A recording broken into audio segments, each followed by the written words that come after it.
I bring greetings from our Florida Conference, United Women in Faith President, Linda Parrish, and as I've also shared with General Secretary Bonner, greetings and love from a very long time friend and colleague of both of us and maybe many of you, Dr. Judith Pierre Okerson. I bring greetings from Bishop Berlin and the Florida Conference Cabinet. And I want to say, just as a way to begin sharing some remarks this evening, that I am so grateful that this is a gathering of the faithful and not the hateful. I just want to say that. And I want to say that because I don't take it for granted that you have extended wonderful hospitality, and these are issues that are not easily discussed or solved or resolved or articulated as you prepare to meet with your legislators.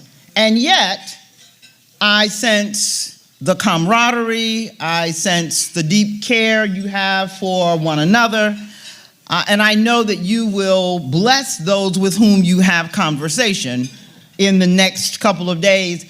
And every gathering of church folks, especially in recent years, has not been that way. Now, can I get an amen? I'm taking a line from Pastor Sharon, all right? We cannot take it for granted. It's not always that way.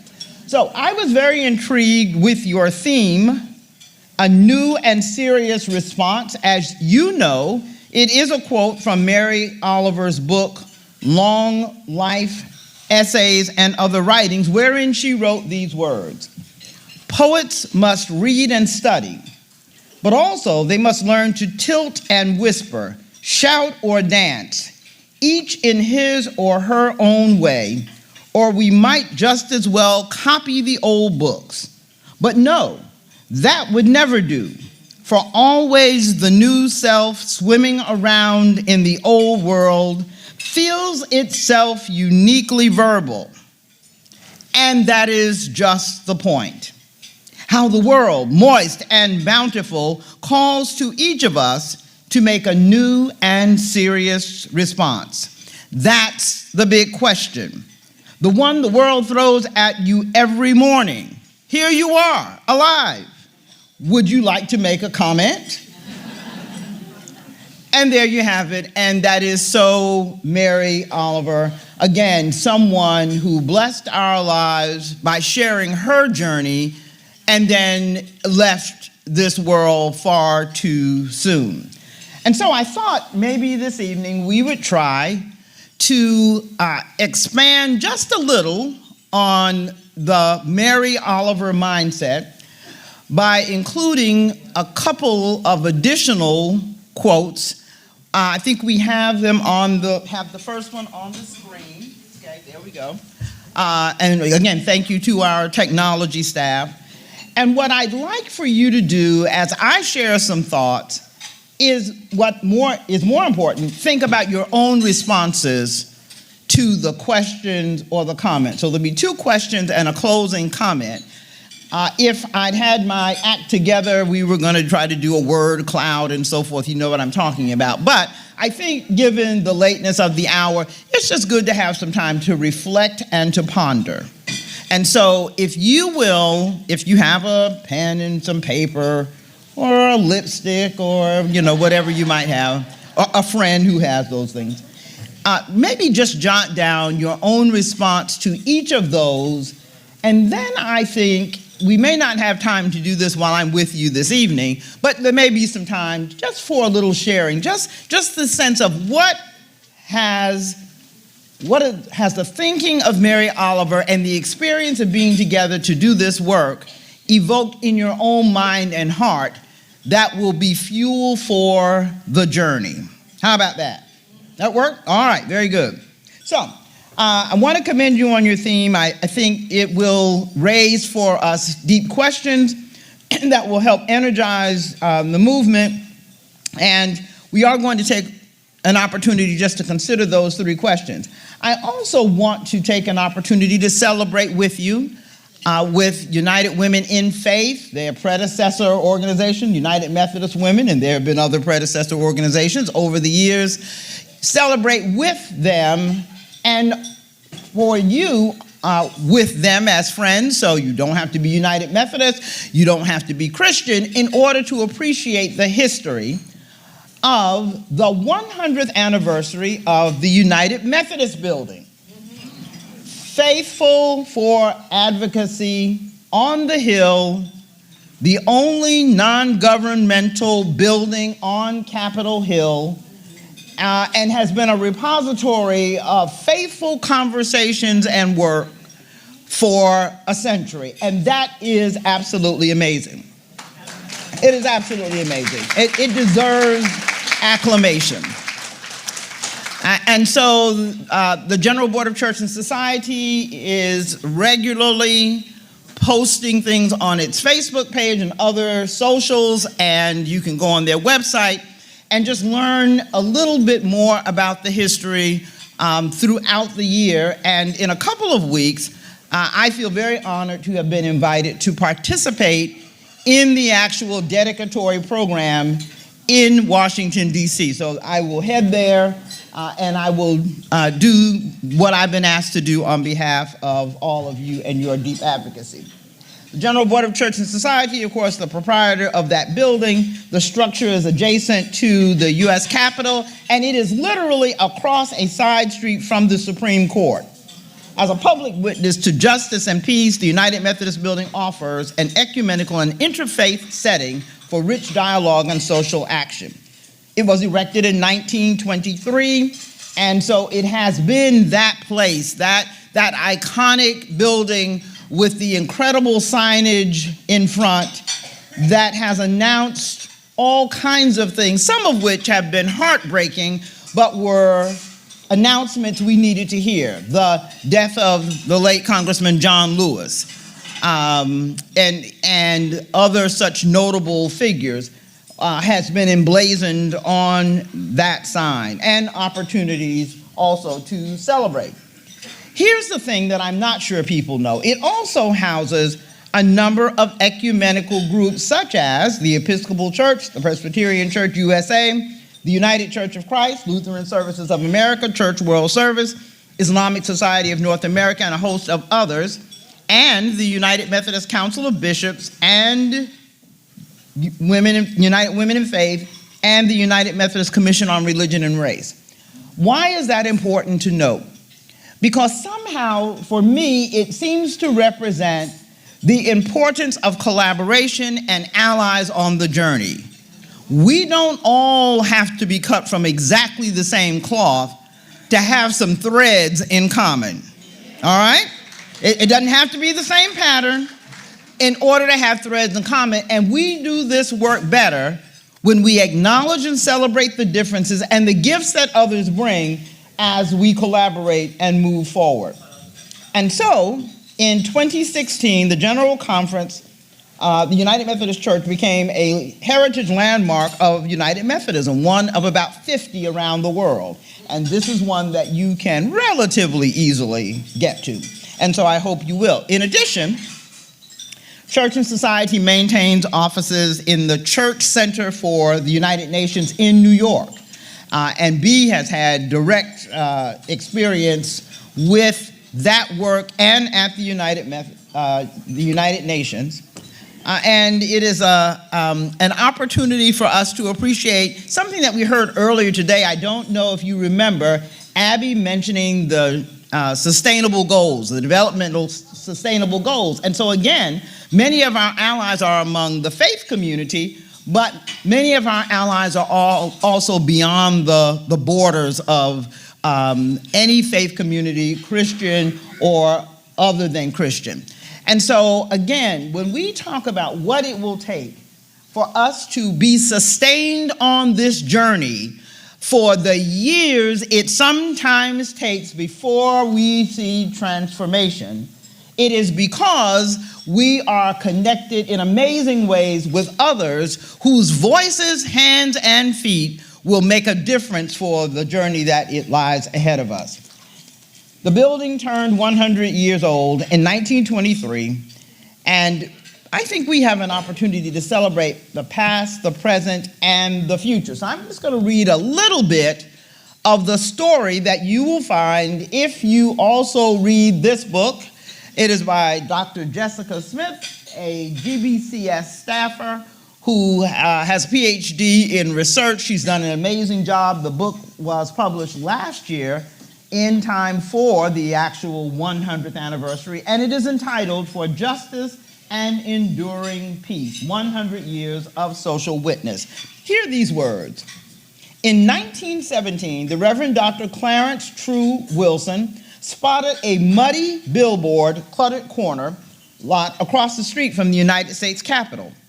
Immediately, Dr. Wilson, Executive Director of the Board of Temperance and Public Morals, envisioned this site as the perfect location to establish Methodism's social reform presence in Washington, D.C.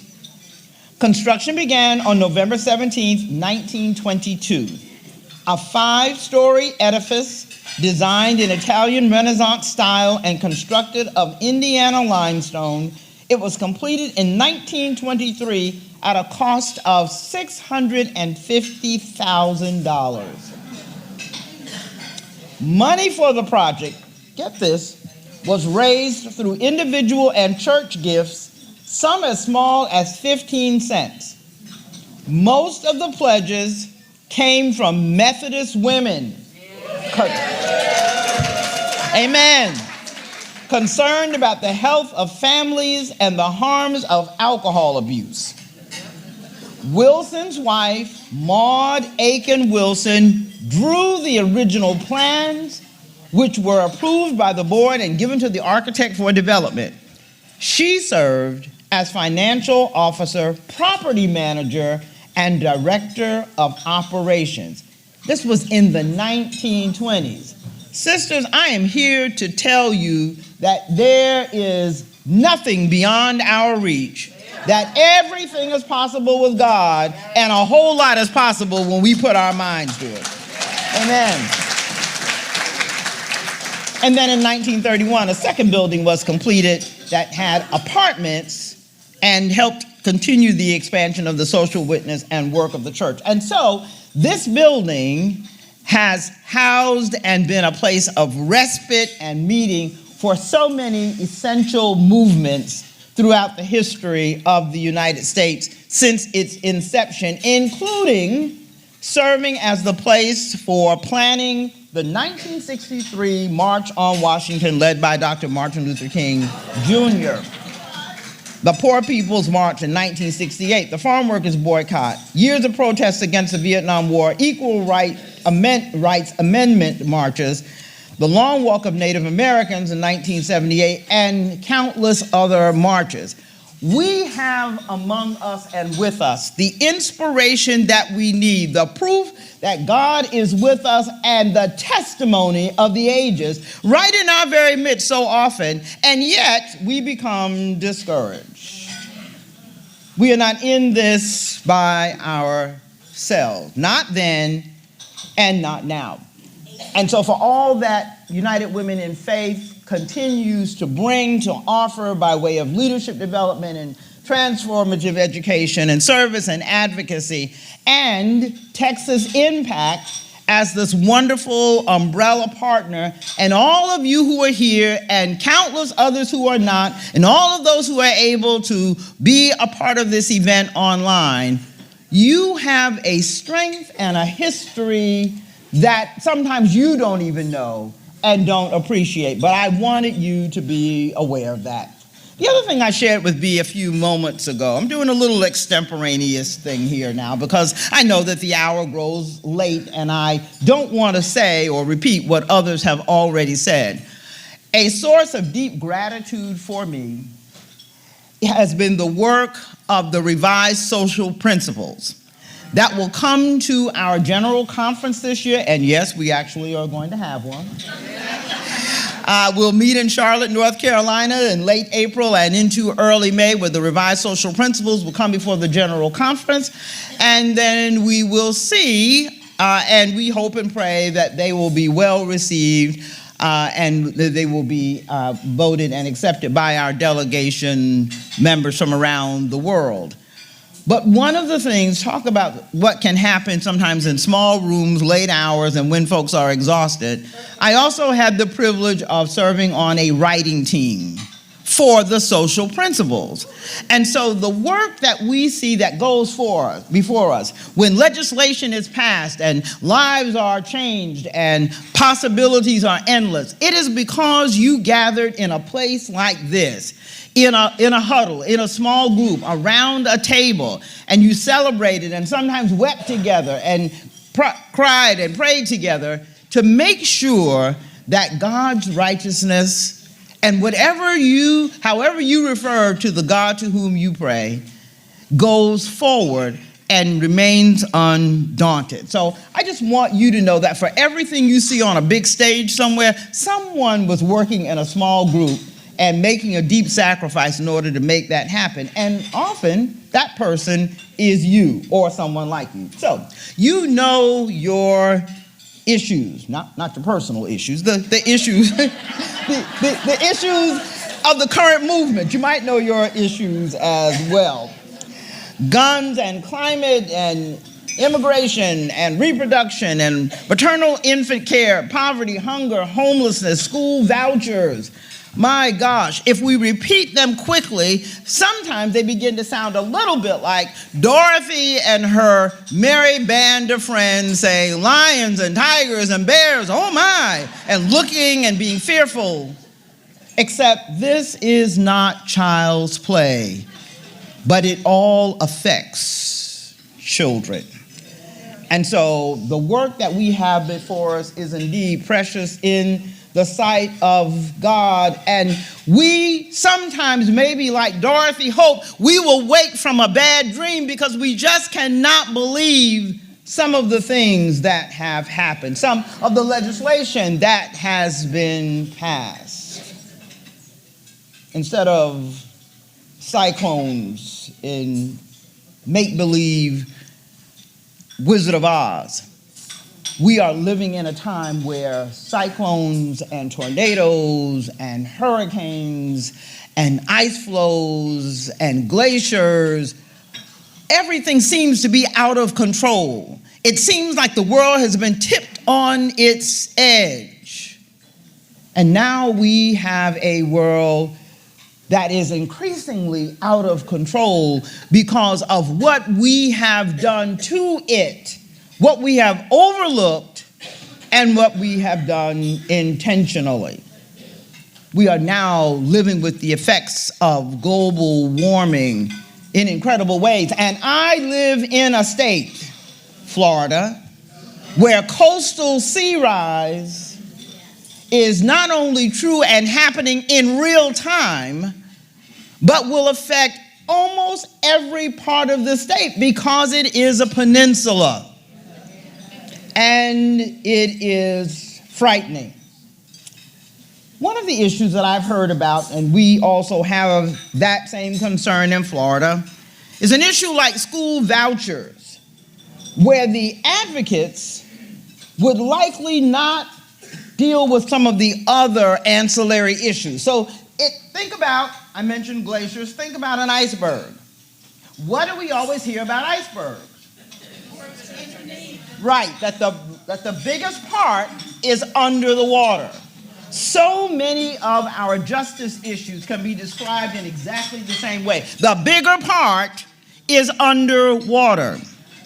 So when we hear about school vouchers, I never hear, I don't get out much, so you may hear this, but I never hear anyone refer to the increase in what we used to call the school to prison pipeline, the school to prison nexus, that is far more likely to be the case if we don't fund public schools.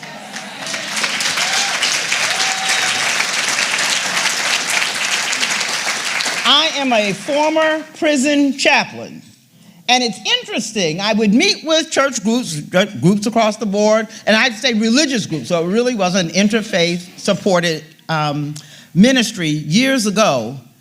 No one wants someone who is released from prison living in their neighborhood. And I would assure them they're going to live somewhere and they're going to live in someone's neighborhood. So our goal should be the opportunity to remediate, to reform, to support, to provide people with the skills that they will need so that when they are released, they have every opportunity to be the gainful citizens, returning citizens that you hope they will be, especially if they move next door to you. School vouchers do not take into account the greater likelihood of supporting a growing book ban because many of these schools don't have the oversight to ensure that they're offering a broad base of education. Public schools are the lifeblood for many communities. No one asks who will feed children who eat breakfast and lunch at school if we don't have public schools in their communities. Some children don't practice hygiene in the same way. You all know teachers who keep a pack of combs because there are children whose hair needs to be combed when they come to school. No one is concerned about the fact that no matter how many vouchers we provide, the vast majority of children in the United States of America have been both the recipients of and under the care of public school education. And I am a proud product of public school education. Queens, New York, PS 136, 36, and 147. I'm just saying. Anything that stresses the system and compromises the quality of life has an underlying story beneath the gloss. And that is the story that we do not tell. And then when we have a crisis on our hands or an epidemic of young people who are under or poorly educated and do not have a love for education, we all want to know whose fault. Let's have that second question. So that was just enough to maybe give you some words to put down for question number one. Here's the second question. Tell me, what is it you plan to do with your one wild and precious life? If that's on the screen, you will see that it is from the Mary Oliver poem, The Summer Day. As I said, Mary Oliver left us too soon, but her questions and her statements still resonate with us today. And so we see many of the issues about which she speaks, and we know people who are affected by them and may be ourselves. So here's a little story. I recently told the story of a woman whose love for her child and concern for the children of the neighborhood led her and some of the other young mothers in her neighborhood to organize what we'll just call a safety brigade. The children had to cross a busy multi-lane boulevard each day, round trip between home and school. Sometimes the mothers walked them to and from school. Sometimes, if they had younger children, they also pushed strollers and carriages. But in their hearts and minds, they knew that the intersection really needed a crossing guard. And more, they knew their children deserved a crossing guard like all children deserve to be able to walk safely to and from school. They organized using who they were and what they had. So again, I commend us, I celebrate us, and I encourage us to draw strength from the connections that we have. Now we, Florida and Texas, live in the southern region of the United States. And we live actually, and I'm just using the state capitals, less than 1,000 miles apart. Literally separates Austin, Texas, and Tallahassee, Florida. Had I driven, I could have left Tallahassee and set the cruise control. I'm not quite of a mind to set the autopilot, but cruise control. And 13 hours later, I could have pulled right into Austin. We both also have state impact groups. Yours is larger, and you're doing some incredible work. We're trying to learn from you. We have community partners. We have legislative agendas. What is really essential about our similarities is not just the similarities of the legislative agendas. It is the tenor, the divisiveness, the fervor, the goals of the agenda that seem to be so much a part of our individual state elected officials. Instead of living in states where we can celebrate the diversity of people, a diversity which we've experienced, but is also going to be the case with other states. Instead of living in states where if we have homes, we have an opportunity to welcome other people to new homes, we live in states which stoke suspicion, fear, and hate. Excuse me. A growing number of states could claim a rich tapestry of people, cultures, histories, and traditions, but instead, and here's what I've named it, extreme ethnocentric mindsets have cast intercultural opportunities as xenophobic threats, resulting in a spectrum that spans everything from the presence of Christian nationalism and the threat of mongrelization at the core. See, nobody's really that concerned about maybe going to a movie theater, sitting next to somebody, shopping in a store. What people are really concerned about is how close is close, what's going to happen, and how will my bloodline look in about 10, 15, 20, or 30 years, okay? I'm just going to name it. Because I didn't come all the way from Florida just to give you flowery words. You could have done that and I could have stayed home. That's what people are really concerned about, is how close is close. And what I've always found amazing is that when it comes to ethnic minorities in the United States, we know how close sometimes became. And so this is late to the party conversation, but we need to name it, because if we're going to address it, we need to understand what people are really afraid of. So somehow there has to be a way to exist and thrive in an environment that currently feels people averse and exacerbates and takes advantages of vulnerability. What do I mean by vulnerability? If you don't have a job, if you're struggling, doesn't take much for me to start planting fear and suspicion of the other and making them the scapegoat for your problems. There has to be a reason the world and the church seem to be turned upside down and inside out. And here's the catch. It seems that no one who can fix it cares, and no one who cares can fix it. Except you. Except for you. Because you are here and you can fix it. John Wesley, the progenitor of Methodism, said, "One great reason why the rich in general have so little sympathy for the poor is because they so seldom visit them. Hence it is that one part of the world does not know what the other suffers. Many of them do not know because they do not care to know. They keep out of the way of knowing it and then plead their voluntary ignorance as an excuse for their hardness of heart."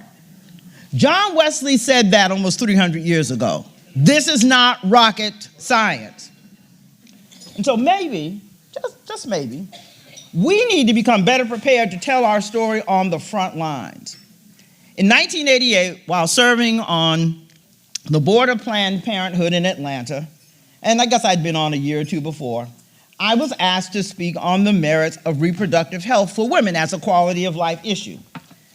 The only thing was that by that spring of 1988, the spring when I was to make the presentation, I was also 7 or 8 months pregnant. It was pretty humorous on the one hand, but I decided to use it as an introduction to my remarks. And I began by saying that no one knows better than a woman who's 7 months pregnant with a 4-year-old and a 6-year-old at home. No one knows better why reproductive health and the opportunity to care for one's body makes sense. Nobody knows that better than a pregnant woman. Well, the rest is history, and that child is 35 now. But a few days ago, my husband came in after working out in the driveway at home, and he came in for an early lunch. And as he prepared to take his lunch, this is a scene that I'm sure has played out in countless homes. He had the plate with the sandwich in one hand and the remote control in the other hand. And he sits down, it's like one fluid motion, turns it on, and he said, well, let's see what's happening in the world of sports. It's almost time for the Super Bowl. In a flash, I thought, I have never had a day in my life when I've turned on a television or any other electronic device and thought, well, let's see what's happening in the world of justice. It's almost time for the Super Bowl of advocacy. Yet, we are sitting here tonight. So what am I saying? You may be a member of a church or a faith community that extends its resources to people who have needs in your community. The needs are prolific, and sometimes they meet a need we have in ways that we find difficult to acknowledge. I serve as a district superintendent. I get to meet with churches and clergy, and sometimes I'll hear something that sounds like this. Well, our church is really engaged in ministry in the community. Our church is really growing. Last year, we served 350 families with groceries. This year, we served 500 people with groceries. And I think to myself, now just let's listen to that. Who is being rewarded?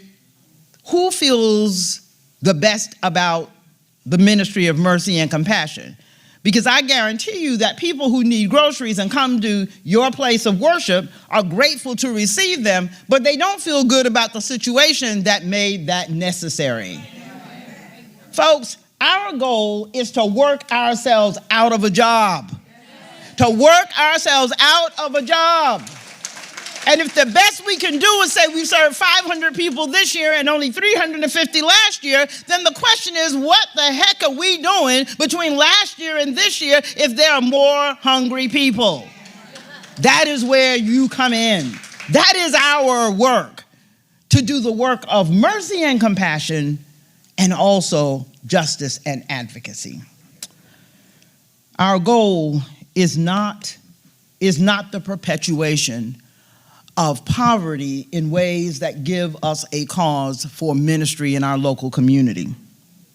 And there's a passage in the New Testament, Matthew 26, verse 11, where Jesus says, you will have the poor with you. I love the Amplified and the Message translations. Jesus says, you will have them with you every day of your lives, but not me. And you remember, this is the story of maybe Jesus being anointed with oil as a foreshadowing, a foretelling of his crucifixion. He's so close to it, he can almost reach out and touch that old rugged cross. And the disciples are quibbling because a woman has anointed him, so it was her idea, anointed him with a costly oil or perfume. And all of a sudden, they become fiscal managers. And they think, you know what, we could have spent this money on something else. Jesus, in the incredible, consistent way that he does, that he has, takes that and gives it a twist and a turn and turns the whole thing on its ear. You wouldn't think that the disciples, just in the previous chapter, Matthew 25, when I was hungry, you fed me. When I was naked, you clothed me. When I was in prison, you visited me. You would not think that those same followers seemingly forgot all of that. Now, if my oldest daughter, Erin, was here right about now, she would say, well, you know, Mom, it always be your own people. Yep, well, Erin, that's right. I don't want you to try to figure out why it's said that way. This is not your vernacular, so if it's not yours, you don't have to own it. I'm telling you what my daughter would say. She said, Mom, you know it always be your own people. I said, but Jesus probably thought that a lot. It always be your own people. And the question is that what Jesus is saying now? If we're sitting on our hand, well, it'll always be your own people. We can't transform a world if we are not willing to be transformed ourselves. And so Jesus does not intend for us to receive the poor you will have with you every day, but not me, as weak resignation. Folks, that's not the goal. He is saying the truth because of the hardness of our heart, because of our refusal to do the thing that we are called to do. He has not said, I'm going to lift this up, the poor you're going to have with you every day. Let's go for it. Let's keep them poor. That's not the message.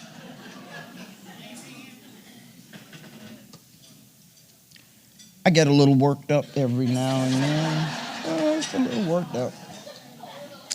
Third and last question. Statement. Mary Oliver. If I have any lasting worth, it will be because I have tried to make people remember what the earth is meant to look like. I just absorb that, what the earth is meant to look like, how people are meant to live together. You could just go places with this. In 2016, I joined a group of clergy from our United Methodist Lifelong Clergy Learning Program. We traveled to Peru, and I'll just say this. If you travel any place else in the world that is not highly industrialized, now notice I didn't say civilized, industrialized, and you have a firsthand experience with people who depend on water and land to be clean and accessible, and animals who don't have diseases and the ability to raise their crops and the rain to come at the right time. And if you do that, you will think differently about shuttling pollutants down to the southern hemisphere.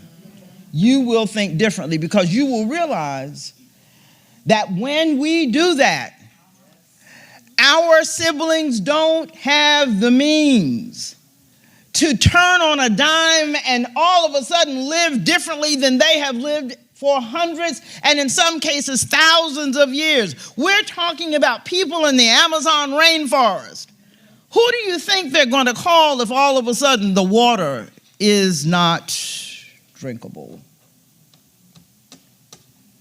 We need to live and serve like people who realize that we have neighbors on this planet who live a life that we may destroy. We need to act like we really give a darn. Well, let me close with something like this. Years later, when the woman who had been a young mother, now widowed, became the matriarch of her family, and had adult children and grandchildren and even great-grandchildren. She was in that season of life where it seemed doctors' offices were her social outlet because she had so many appointments. She walked with her daughter across a parking lot to the car, steadying herself on her daughter's arm, and her daughter somewhat jokingly but lovingly asked this question. Mom, I bet you're glad you taught me how to cross the street one day. And my mother turned to me and said, yes, I am. Friends, one day when all is said and done, we will have organized for the last time. We will be asked this question, and I love what Pastor Cheryl said, and I'm just re-emphasizing the point she has already made. The question will not be, did we scale tall buildings in a single leap or bound? It will be, did we do what we could with who we are and what we had? We will have a legacy of next steps and next days. But to future generations, as my mother did and as people in your life have done with you, and now as we will do, we will give the handoff. And the question becomes, what will be left and what will it be? And so like you, I feel like I need to respond. I have a comment, B, to Mary Oliver. I'd like to say this. I am proud to be United Methodist. I'm proud to be a United Methodist woman who, among other work, has for the last 8 years served as the Secretary of the General Board of Church and Society, who serves as the Conference Director of Justice Ministries. Mike and I are the parents of 4 children, 2.5 grandchildren, baby due in April, and we cannot think of a more lasting, a richer legacy to leave to our children and your children, the love of God and the gift of justice, because we serve a God who loves what God has created and has placed all things under our dominion. Most of all, I'm grateful for each of you, for while you may have heard that Florida is where woke goes to die. Watch it now, Sharon. We serve the God who owns the cattle on 1,000 hills. And our God is very much alive. And so are we. And so I close with these words, not from Mary Oliver, but by probably the father of hymnody of the church, Charles Wesley, in his beautiful hymn, "And Are We Yet Alive?" What troubles have we seen? What conflicts have we passed? Fightings within and fears within, fightings without and fears within, since we assembled last year. But out of all the Lord hath brought us by his love, and still he doth his help afford, and hides our life above. Finally, let us take up the cross, till we the crown obtain, and gladly reckon all things lost, so we may Jesus gain.